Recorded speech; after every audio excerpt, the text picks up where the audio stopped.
Evening, ladies and gentlemen, brothers and sisters, and all my dear friends. I am Farheen, and I am a student here in Dynamic English Academy. And today I want to talk about a very interesting and deep topic that is the truth of our education system. So, before starting, let me ask you a very simple question that is, are you studying to learn or just studying for good marks? Because honestly, most of us do not study to understand, we study to complete exam, to impress society, and forget everything later. But it's not your fault.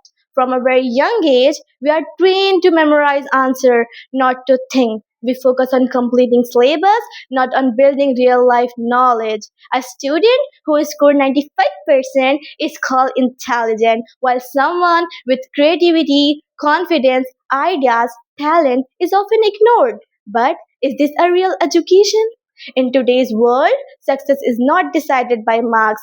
In big companies, in real life situations, it demands skills, confidence, communication, and problem solving ability. But again, the question is, are we really being prepared for that?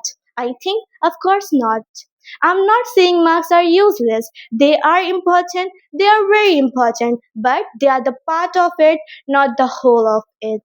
We need an education system that encourages thinking, questioning, and creativity, not just rote learning. Because at the end of the day, a successful person is not the one who scored the highest marks, but the one who knows how to face real world.